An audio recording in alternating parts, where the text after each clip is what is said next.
Alright, part 2. So, I did brush my hair. Anyway. So,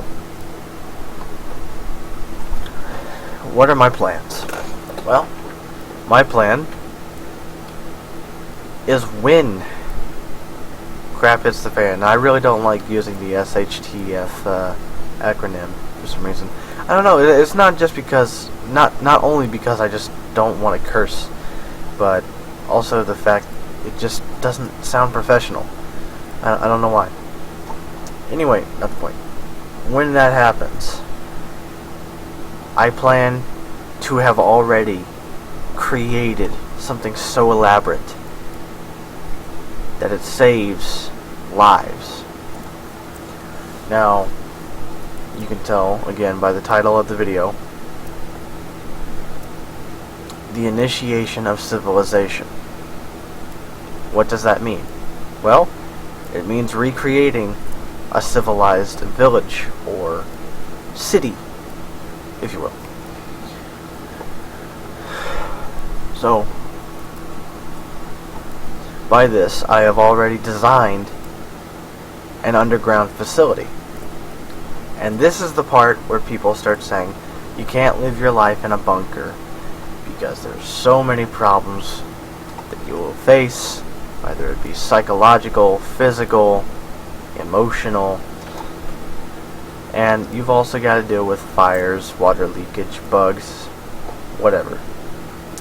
I understand every aspect of what can happen if I live my life in a bunker.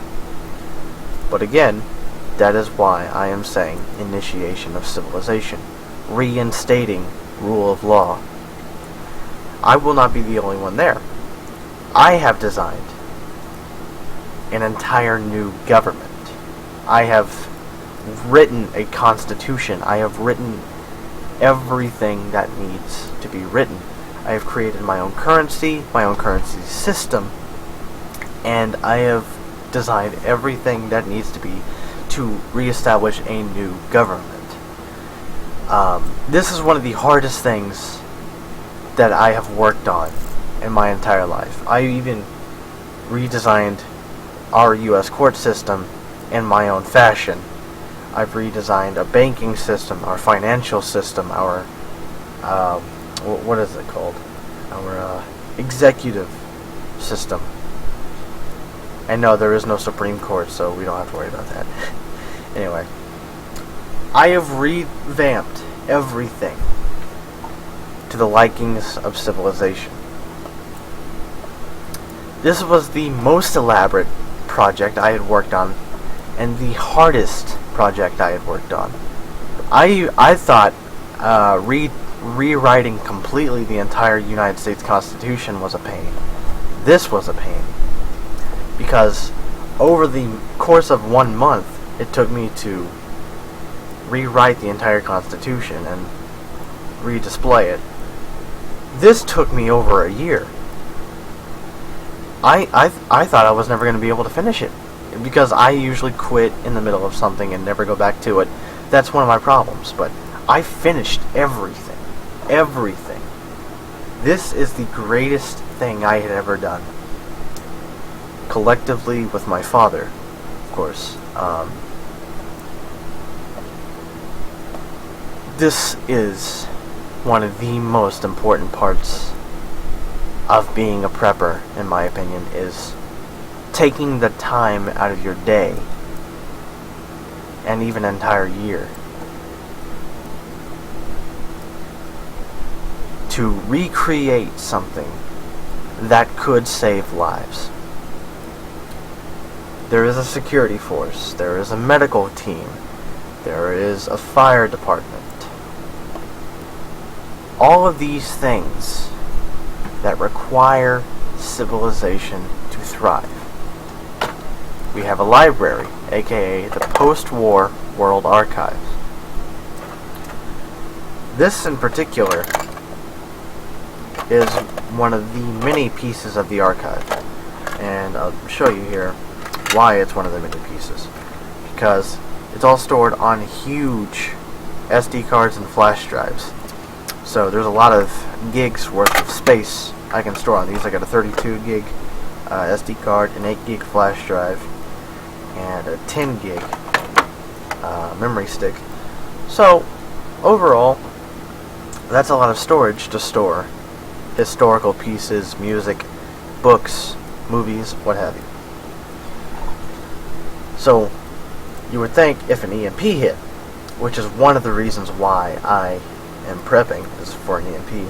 It's one of the reasons. I have a lot of reasons as to why I'm prepping. That's one of them.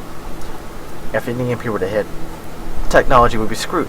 But that's where the Faraday cage comes in. And I'm not only storing radios and cell phones, I'm storing computers, TVs, monitors, everything. No, I'm storing cassette tapes, for God's sake. And that's one of the things I started my post-war world archives on, was cassette tape.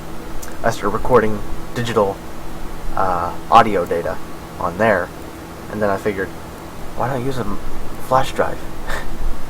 And then I learned CDs. Well, I've known that CDs have physical burning on them, so basically if an EMP were to hit, CDs would not be affected by that. But I already knew that a long time ago. I just didn't think to put it in my brain, like, because it's physically burned, it can't be affected. It took me a while to figure that out, but whatever. So I'm not only collecting physical things, but I'm also collecting digital things. So books, movies, music, everything that needs to be saved and preserved for future generations to see. Now, if the entire world were to go and plunge into an abyss of war, this would be something worth doing. Everybody needs to archive. Everybody needs to start archiving like I have been doing. This is one of the hardest things I had to do. Now, once more, I have to tell you now, none of this is easy. It will never be easy. A lot of people are going to die. And if you don't believe me, go right ahead and wait for it to happen. You're not going to like the outcome. One thing that I've learned as a prepper is never play out what you think is going to happen in your mind, because it will never be the way you think it'll be. And when I say that, I mean, like, if you're bugging out of somewhere, you think everything's going to be okay, it's not going to be okay. It's going to suck. And you're going to hate yourself for it. Now, you can hope everything will be okay. Hope is a good thing. But actually mentally preparing yourself is the hardest thing to do. Because if you get that thought and you keep it in your mind that everything's going to be okay, more than likely, it's going to fail. So, that is that. Everything has an ending and a beginning. When one door closes, another one opens. When one trail ends, another begins. This is why I am doing this. I hope you guys can understand that. Hell, I figured, why not an educational team? In the bunker, you're going to need education. But that's where the archive comes in. There will be... And I've designed my bunker already, so there's 3 classrooms. One for child education, one for intermediate education, and one for completely full-on high school level education. There is no college education, because by the time you finish the high school education classroom, everything will have already been planted in your brain as part of your college education. Now, there is no scholar system, so that's something I have to work on. But everything is complete. Anyway, Monolithic Prepper signing off. I may or may not do a part 3, so if you don't see one, you'll know why. Anyway, Monolithic Prepper signing off.